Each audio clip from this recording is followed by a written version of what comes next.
Pamor timnas Indonesia semakin mendunia setelah dipuji tinggi oleh KNVB. Federasi Belanda ini menyebut skuad Garuda akan kembali bangkit menjadi raksasa sepak bola Asia. Kekuatan hebat timnas Indonesia juga bikin KNVB tertarik menggelar laga uji coba. Pertandingan persahabatan antara timnas Belanda dan pasukan Merah Putih sudah mulai dibahas. Kerjasama apik antara kedua federasi ini diprediksi bisa membuat skuad Garuda semakin mengerikan. Bagaimanakah rencana jangka panjang PSSI untuk kemajuan timnas Indonesia? Langsung menggandeng KNVB demi menjadi Raja Asia. PSSI terus bergerak kencang membuat program-program nyata untuk kemajuan sepak bola tanah air. Bahkan pihak federasi baru saja menjalin kerjasama hebat bersama KNVB. Diketahui Federasi Sepak Bola Belanda ini baru saja diundang Erick Thohir ke Indonesia. PSSI ingin belajar dari KNVB tentang langkah-langkah meningkatkan pembinaan kelompok umur. Pemain usia dini bakal diberikan latihan khusus untuk meningkatkan bakat alami mereka. Nggak cuma pemain, para pelatih juga akan diberikan pendidikan untuk meningkatkan ilmu kepelatihan. KNVB dan PSSI sepakat untuk mempromosikan timnas Indonesia ke level internasional. Guus De Jong kagum melihat perkembangan skuad Garuda yang akan kembali menjadi raksasa Asia. Indonesia adalah raksasa yang tertidur. Namun dengan rencana yang dipaparkan PSSI, Indonesia dipastikan bukan lagi raksasa yang tertidur, melainkan raksasa seutuhnya. Puji De Jong. Selain itu, PSSI juga mengundang konsultan pengembangan talenta muda dari Eropa. Alasannya untuk meningkatkan kualitas kompetisi Elite Pro Academy atau EPA. Turnamen usia muda ini dibuat dari kelompok umur 16 tahun, 18 tahun hingga 20 tahun. PSSI bersama PT LIB juga akan menambah durasi kompetisi EPA menjadi lebih panjang. Selain itu, ajang usia muda juga bakal dibuat berbeda dengan sistem jenjang. Nantinya para peserta Liga 2 juga akan diberikan wadah untuk bisa menjalankan kompetisi usia muda. Bahkan dalam persiapannya, PT LIB juga menggandeng klub besar seperti Barcelona dan Paris Saint-Germain. Kepastian ini disampaikan langsung oleh Ferry Paulus selaku direktur. Untuk EPA musim ini kami akan bekerja sama dengan beberapa badan ekonomi internasional. Dari Thai League, JFA, Barcelona, hingga PSG. Ujar Ferry. Kerjasama antara KNVB dan PSSI dipastikan bikin pamor timnas Indonesia meroket. Pasalnya, kedua federasi sudah mulai memberi kode akan menggelar laga uji coba.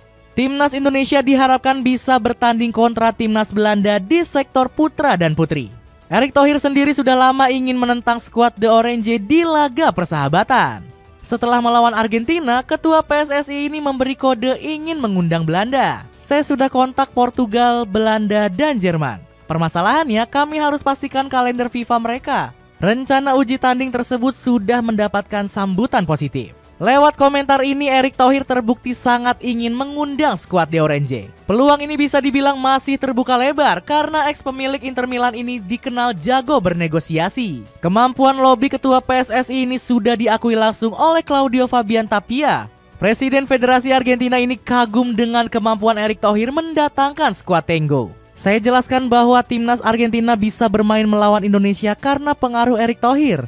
Dia orang terpandang di Argentina dan pernah memiliki Inter Milan, kata Claudio Tapia. Kepastian untuk beruji coba kontra skuad Orange sebenarnya sudah didapatkan oleh timnas putri. Skuad Garuda Pertiwi mendapatkan undangan uji coba langsung dari KNVB. Komentar ini sudah disampaikan langsung oleh Vivin Cahyani selaku anggota Exco PSSI.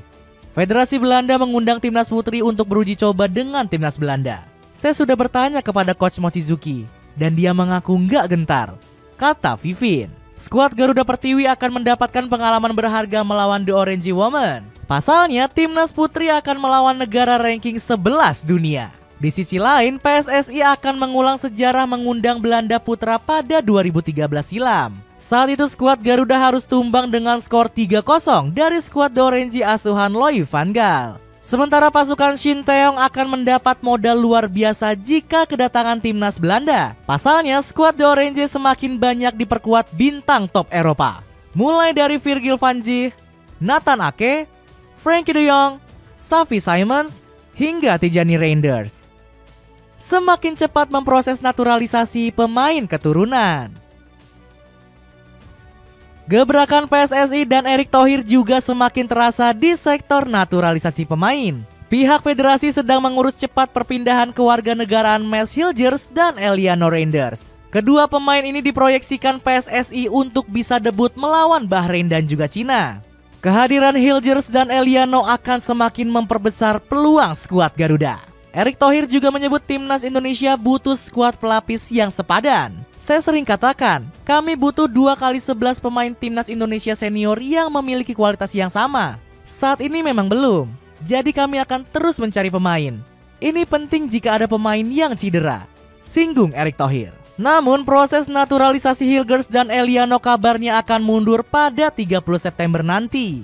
Padahal keduanya sudah dijadwalkan akan mengambil sumpah WNI lebih cepat. Namun Sumarji bilang Hilgers dan Eliano masih bisa debut melawan Bahrain dan juga Cina. Kalau seperti apa yang disampaikan, tanggal 30 mereka disumpah. Terus nanti proses administrasi termasuk perpindahan federasi selesai dalam 1-2 hari. Berarti tanggal 3 Oktober bisa kami daftarkan, ucap manajer timnas Indonesia ini. Kabar baik ini bikin media Cina mulai ketar-ketir dengan skuad Garuda. Melihat kekuatan Indonesia yang semakin kuat saat ini dengan tambahan Mads Hilgers dan Eliano Reinders, sulit bagi Cina untuk meraih kemenangan di kandang sendiri, tulis media NetEase. Bahkan media Bahrain juga ikut panik melihat kekuatan mengerikan timnas Indonesia. Kanal berita Al Watan juga sudah mulai kapok mengungkit kemenangan 10-0 milik pasukan merah. Dragan Talajik harus mengatur ulang Bahrain secara signifikan dalam beberapa pekan ke depan sebelum bermain di laga berikutnya. Melawan timnas Indonesia nggak akan menjadi laga yang mudah bagi kami, tulis Al Watan. Bahkan media Jepang yaitu Live Door News juga memantau kehadiran Hilgers di skuad Garuda Nusantara. Mads Hilgers, bek berusia 23 tahun yang telah menjalani debut bersama FC Twente sejak 2018, dilaporkan bahwa dirinya akan dipanggil ke tim nasional Indonesia paling cepat bulan depan untuk pertandingan melawan Bahrain dan Cina. Rencana besar naturalisasi PSSI kembali berlanjut dengan mengejar pemain keturunan lainnya. Arya Sinulinga selaku anggota Exco PSSI sudah mulai membocorkan perkembangan terbaru. Memang ada nama-nama, namun masih agak berat karena masih dalam proses panjang. Tapi memang ada yang bisa kami ajak ngobrol, diskusi, 1 atau 2 orang kali ya, ucap Arya.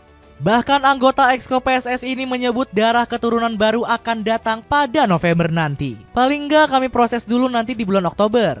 Misalnya ada peluang, mungkin November ada lagi pemain baru yang bisa kita mainkan. Netizen serta media tanah air sendiri mulai menebak-nebak siapa pemain keturunan tersebut.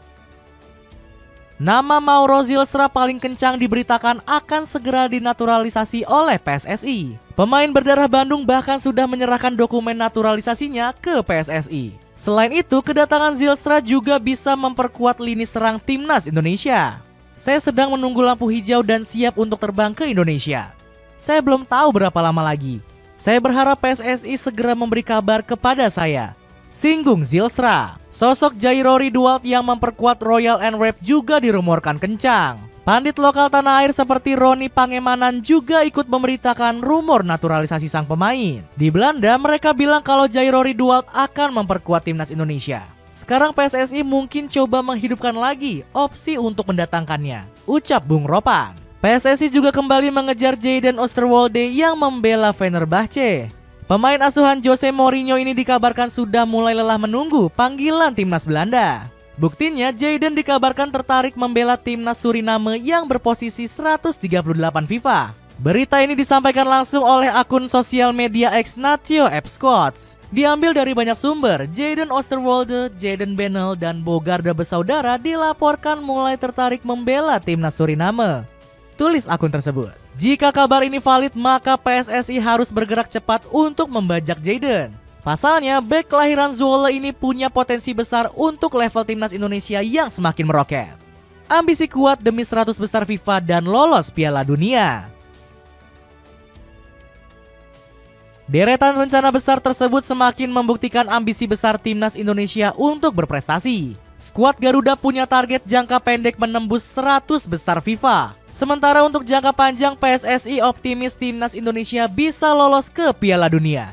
Dua ambisi besar ini sukses menjawab kritikan banyak pihak tentang rencana pihak federasi. Pasalnya, banyak pihak sempat meragukan PSSI punya visi misi yang ingin dikejar. Mereka menilai pihak federasi hanya fokus memperkuat program naturalisasi. Meski dikritik tajam, Erick Thohir menyebut kebijakan ini bukan untuk jangka pendek. Naturalisasi dibuat untuk menjadi fondasi yang kuat timnas Indonesia di masa depan. Kami sudah mempersiapkan pemain di tim U17, U20, dan senior. Ini sebagai bukti bahwa program naturalisasi bukanlah program jangka pendek maupun jalan pintas, ucap Erick Thohir. Dengan bantuan program naturalisasi, skuad Garuda diharapkan bisa terus memperbaiki ranking FIFA.